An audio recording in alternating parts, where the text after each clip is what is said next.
तो हम लोग देख रहे थे समतल दर्पण में परावर्तन। तो पहला समतल दर्पण देख रहे थे, तो समतल दर्पण में हमने कुछ कुछ चीजें देख ली थी कि क्या देखी थी कि इसमें है ना कैसा इमेज बनता है, वर्चुअल इमेज बनता है।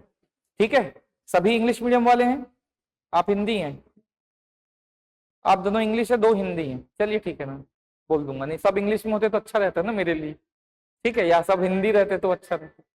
तो क्या कहते हैं, आपका समतल दर्पण जो है वो क्या करता है, हमेशा वर्चुअल इमेज बनाता है, आभासी प्रतिबिंब बनाता है।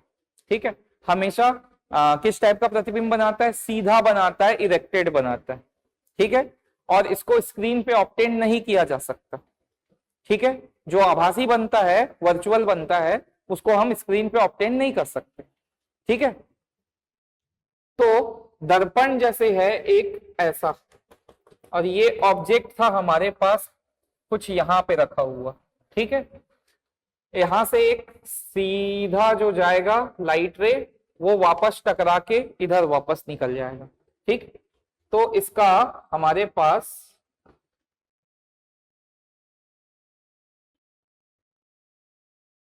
ये यहां पे ज्यादा बड़ा बन गया, ये यहां पे इसका इमेज बन रहा है, मैं इमेज के लिए एस बना देता हूं ताकि आपको समझ में आए कि इमेज। ठीक है, और एक लाइट रे कहां से चली, ऐसे चली, तिरछी चली, क्योंकि हम जानते हैं कि इमेज फॉर्मेशन के लिए minimum requirement of rays must be 2, 2 से कम नहीं होने चाहिए, मिनिमम रिक्वायरमेंट 2, 2 से कम से कम 2 क्या होने चाहिए, रेज होने चाहिए, हमारे पास किरण होने चाहिए। तो ये यहां से टकरा करके, इसको बाद में निकालेंगे, पहले इसको जोड़ लेते हैं, है ना।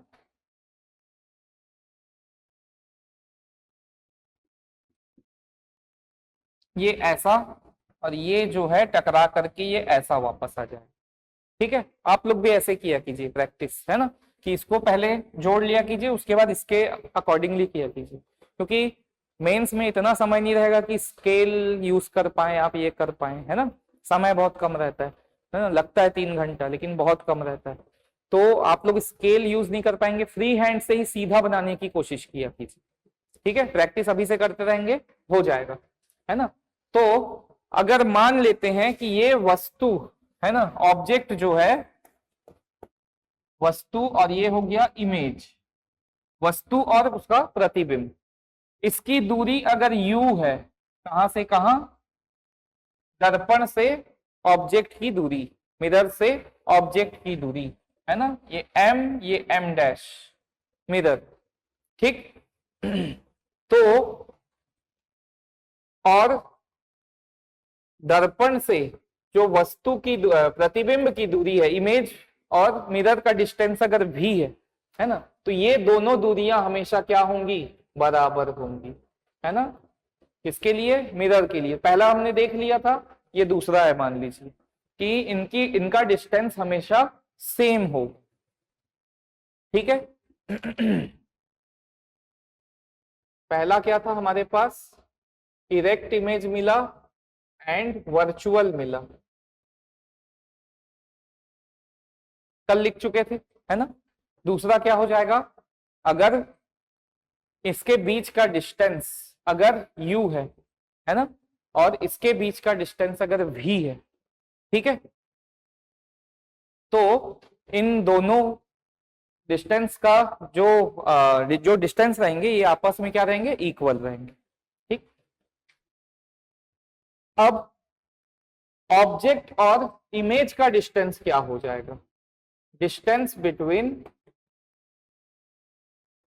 ऑब्जेक्ट एंड इमेज, है ना। तो प्रतिबिंब और वस्तु की दूरी क्या होगी, प्रतिबिंब और वस्तु की दूरी क्या हो जाएगी, u प्लस यू, दोनों इक्वल हैं, तो u प्लस यू मान सकते हैं अपन, है ना, 2u दूरी हो जाएगी, 2u दूरी हो जाएगी कि नहीं, क्योंकि ये दूरी और ये दूरी समान है, तो यहां से इमेज कितने दूर पे है, 2u दूरी पर, दोनों के बीच की डिस्टेंस क्या हो जाएगी, सेम हो जाएगी। या आप कह सकते हैं कि 2v डिस्टेंस है, दोनों कह सकते हैं कि नहीं, ये दूरी x, अगर मान लेते हैं x से समझ में आएगा x कर ले, नहीं तो u से समझ नहीं आ रहा है तो चलिए तो x मान लेते हैं।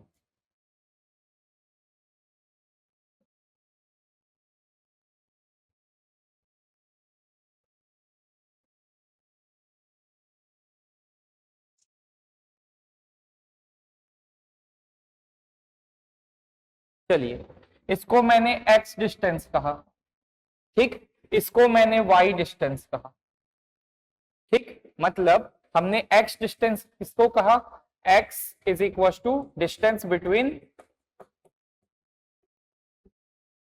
ऑब्जेक्ट एंड मिरर, ये कहा, क्लियर। y किसको कहा, distance between image and mirror कहा, ये क्लियर। अब इसके बाद ये दोनों डिस्टेंस आपस में क्या होते हैं, हमेशा बराबर होते हैं, है ना, इसलिए डिस्टेंस ये डिस्टेंस क्या हो जाएंगे, आपस में बराबर हो गए, x इक्वल टू वाई हो गए, ठीक है। तो यहां से यहां की दूरी क्या हो गई, दिस प्लस दिस हो गई कि नहीं, तो ये हम क्या लिख सकते हैं, x प्लस वाई लिख सकते हैं। और ये x और y अगर दोनों बराबर है तो इसको भी x रख सकते हैं, तो हम क्या कह देंगे इसको, x plus x equal to 2x distance,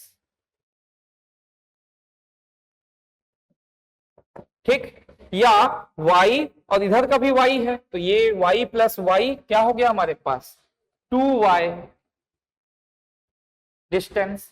तो ये हमने कहा उसको u और v के संबंध में लिखा, क्योंकि हम लोग को दर्पण में ना मिरर्स में u भी दिखना है, इसलिए यहीं से हैबिट डाल रहा था मैं। खैर कोई बात नहीं, ये मानना अजम्पशन आपके ऊपर है, आपको जो अच्छा लगे, ए बी भी मान सकते हैं आप, कोई दिक्कत नहीं, ठीक है। तो ये 2y डिस्टेंस होगा, है ना। अब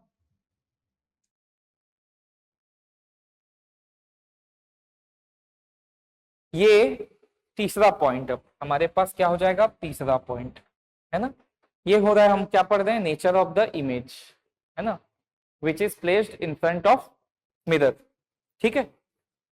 तो कोई भी वस्तु है, जैसे मैं दर्पण के सामने खड़ा हूं, अगर 5 किलोमीटर प्रति घंटे की चाल से मैं चलता हूं, है ना, तो मैं मिरर की तरफ तो 5 किलोमीटर प्रति घंटे की चाल से चला, तो मिरर में जो मेरा इमेज दिखेगा वो इमेज भी मिरर की और 5 किलोमीटर प्रति घंटे की चाल से आया, आया कि नहीं, ठीक है।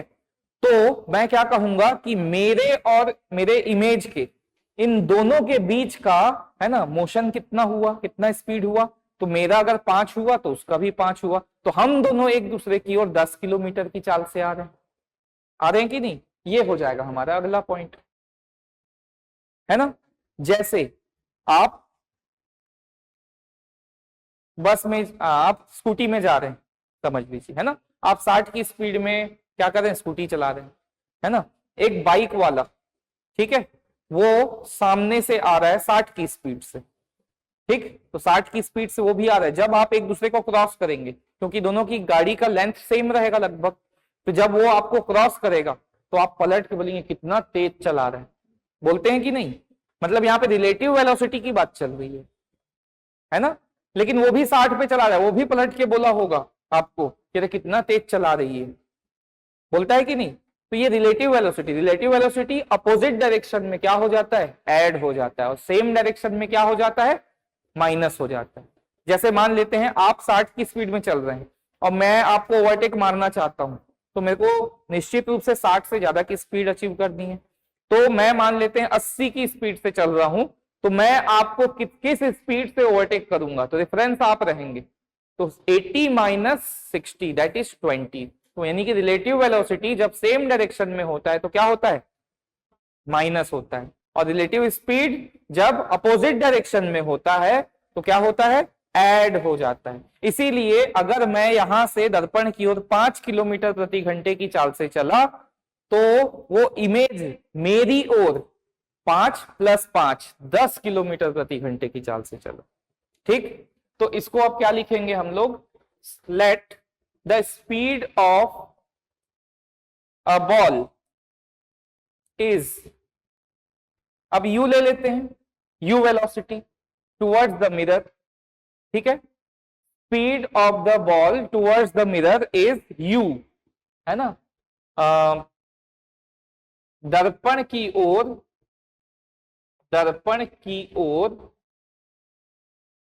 गेंद का वेग u है, बराबर u।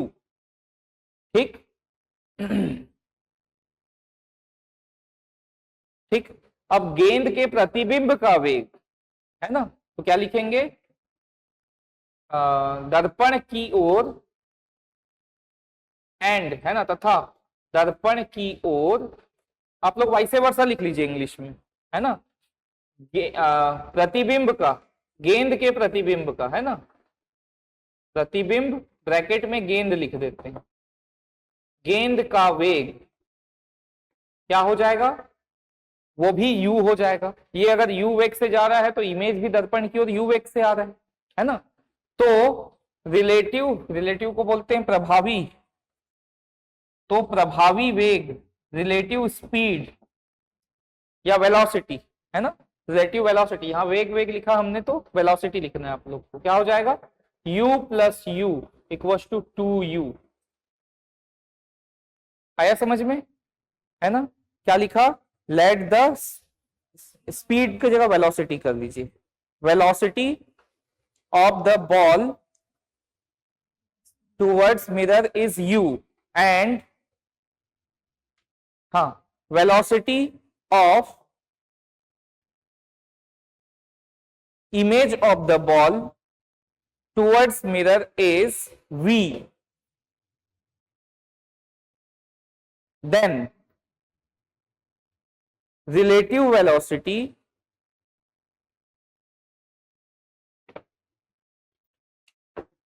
will be,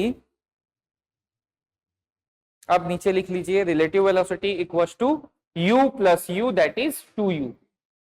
ठीक है, हाँ, आप लोग हिंदी वाले क्लियर है, सब तो लिखा हुआ है हिंदी में, कोई दिक्कत नहीं है ना।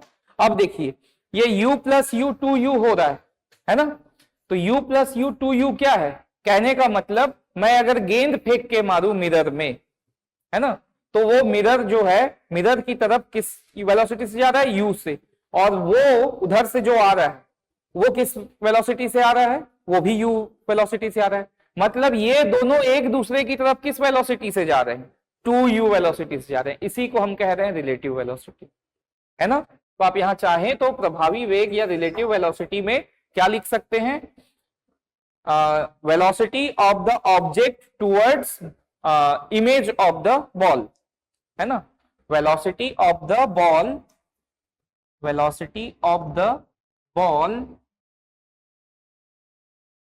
टुवर्ड्स इट्स इमेज,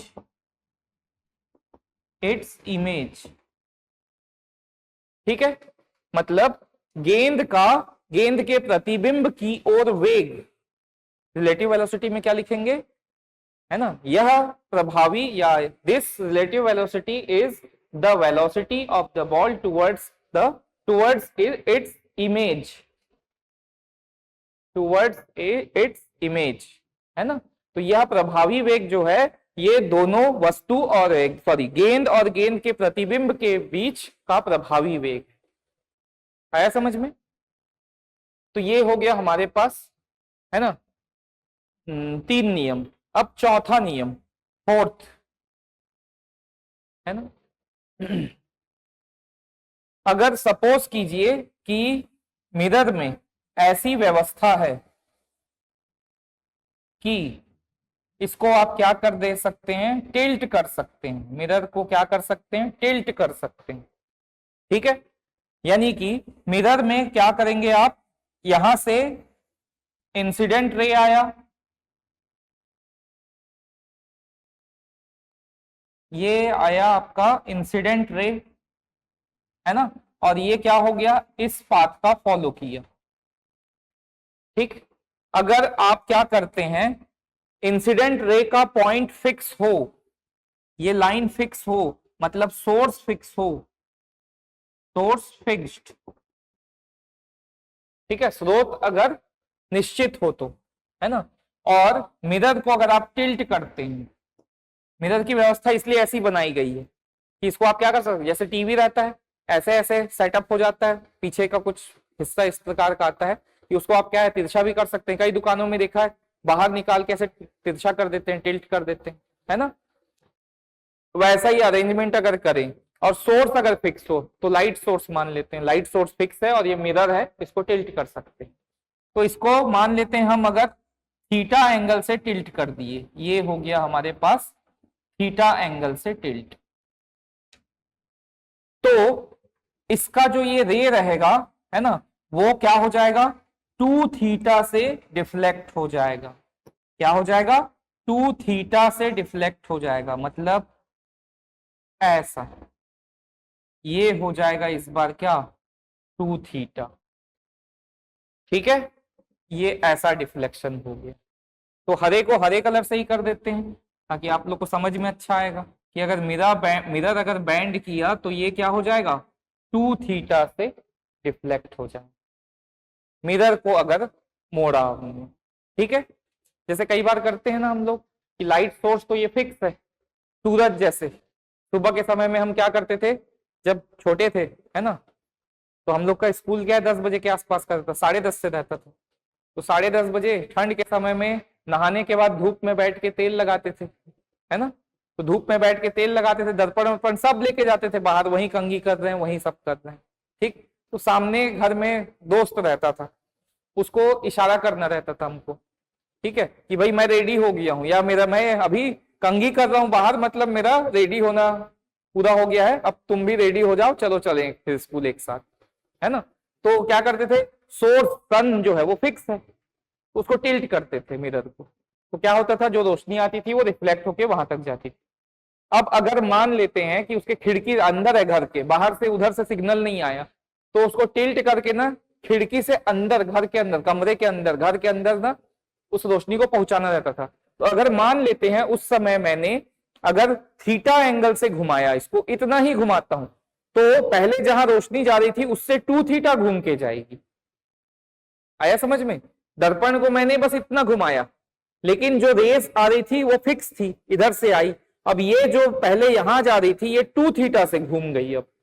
तो इसलिए है ना, अगर आप क्या करें कि ये मिरर है, मिरर को अगर टिल्ट करें, अगर सोर्स का पॉइंट फिक्स हो, सोर्स रे का अगर पॉइंट फिक्स हो, उसी पॉइंट से आए, तो अगर मिरर को टिल्ट करें तो वो 2 थीटा से रिफ्लेक्टेड रे बैंड हो जाती है या मुड़ जाती है, ठीक है। आया समझ में, मिरर के करने से। और नॉर्मल में सोर्स भी अगर अलग होगा और ये भी अगर अलग होगा तो जितने से आया उतने से ही जाएगा, वो तो नॉर्मल कॉन्सेप्ट हो गया, है ना। लेकिन ये 2 थीटा से एंगल से मुड़ जाती है। तो लिखिए इसमें, इफ सोर्स रे इज फिक्स्ड, यदि स्रोत किरण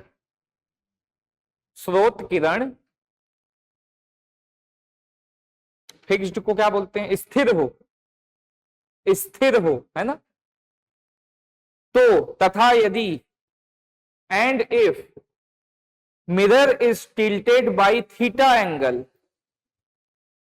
तथा यदि दर्पण को, समतल दर्पण को थीटा कोण से मोड़ा जाए, देन रिफ्लेक्टेड रे also